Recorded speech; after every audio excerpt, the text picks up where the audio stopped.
Hey guys, so today we're gonna go get the DOT annual inspection done for the truck, and we're gonna try and get the vinyl decals for the company name, the DOT number, and the MC number, which are required by the FMCSA. So I don't know if I've shown you the interior, but this thing is very clean. It's got this heads-up display. It's not picking it up on the camera, but it's very nice. The biggest reason I bought this truck over the Ram and the Ford is my phone actually sits in here and charges. My phone is actually too big for the Ram. I'll actually do a video on that because my dad out there actually has the dually Ram, so the 2019 Longhorn. I'll do a full comparison of the two trucks. I really wanted the Ram, but after he bought it, I realized it's not the truck for me. I'm 6'2", 300 pounds. I'm a bigger guy, and yeah, it wasn't gonna work. I'll do a full video on that, and yeah, come along for the ride, and let's get out of here.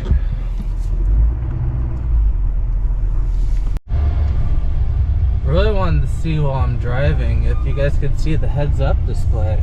It doesn't look like it's picking it up on camera. It's very nice. It tells me how fast I'm going, tells me what the speed limit is for the road I'm on based on the GPS location, and then I also have lane departure and lane keep, so it lets me know if I'm in my lane or if I'm moving out of my lane. It also vibrates the seat, the butt cheek on the side of the road that I'm crossing over the lane, which is really nice. And it also has a crash protection. It only works under 50 miles an hour, but it does show up on my heads-up display if I am too close, and you can change the gap on your crash detection settings on when you want the emergency brake. Obviously, with a $100,000 truck, I want this thing to brake as soon as possible. But yep, just wanted to give a little update. I was really hoping to pick up on camera, but it doesn't look like it's working, so I'll get back to you guys when we get to our first location. Alright guys, so I'm back home.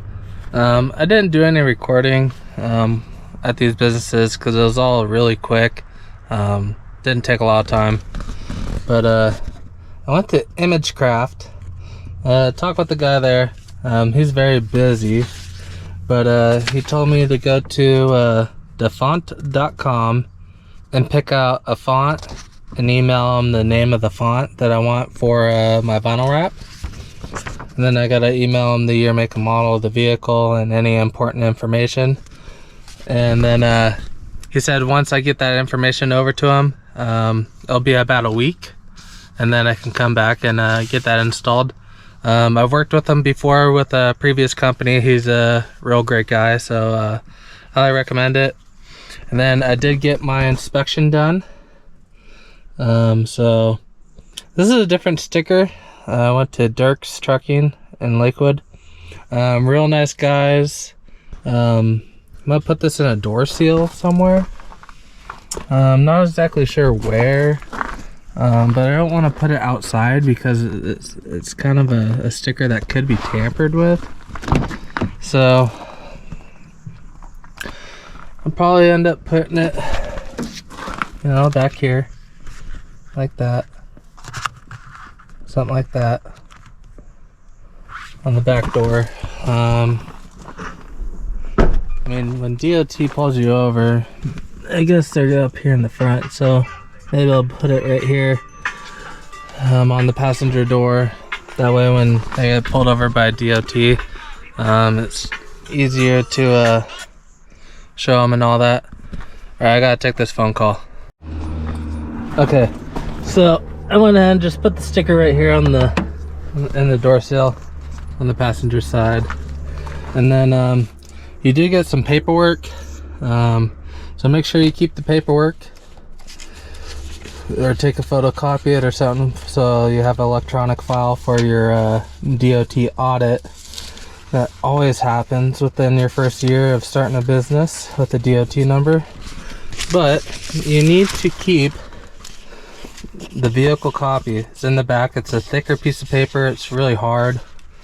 You need to keep this inside your truck. So don't forget about that. Trying to inform you guys and keep you up to date on all the DOT compliance. There's just so much information, so trying to share that with you.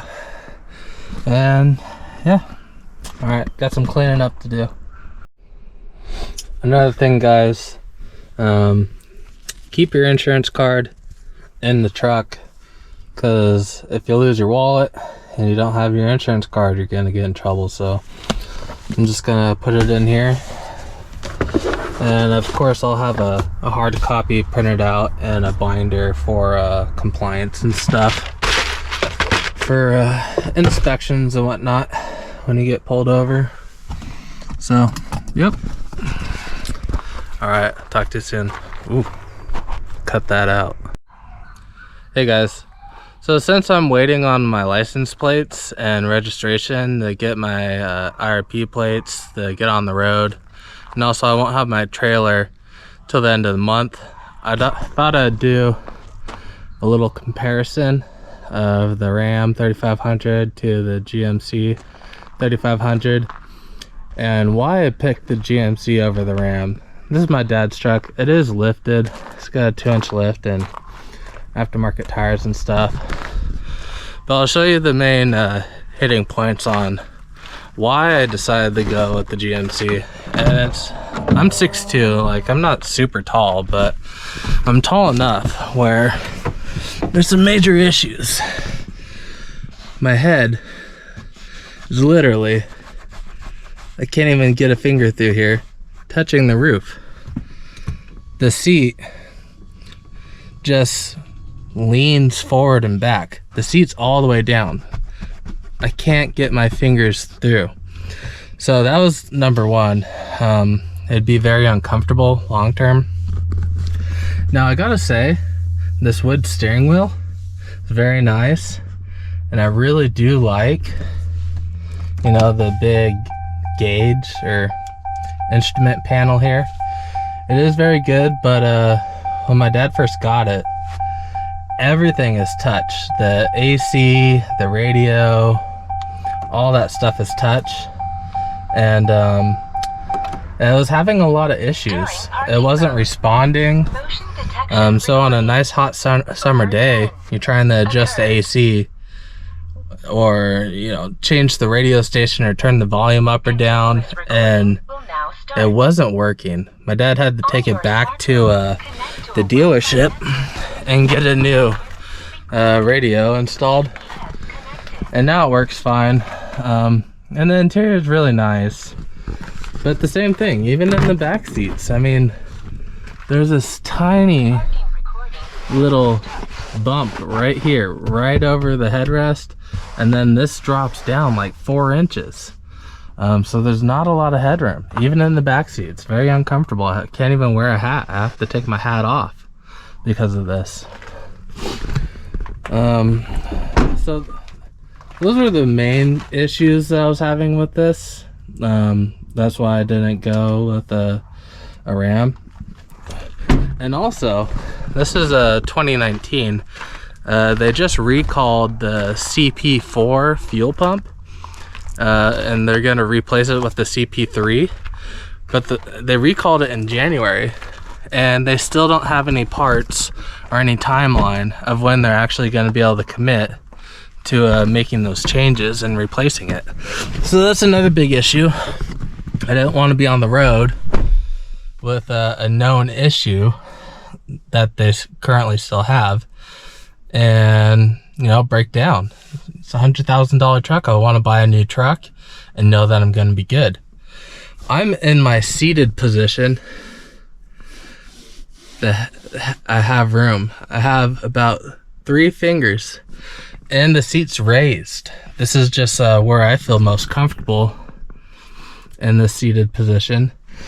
And the same thing in the back. The back seat has superior headroom over the Ram. I got some stuff in here, but you can see this head cutout is huge. And I have the same amount of headroom in the front as I do in the back.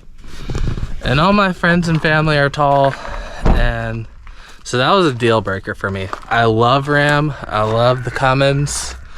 I really wasn't in the market to buy a GMC, but once my dad bought a Ram, it came very clear that I needed to look for something different. So that's why I went to the GMC. And just so you know, even Ford doesn't have the headroom, at least in their specs. I didn't go sit in a brand new one, but according to the spec sheet, it's the same as the Ram. So Chevy and GMC, if you're a taller guy, this is the move. This is the way to go. So thought I'd give you a little tour of why I picked the Ram, or the GMC Sierra Denali.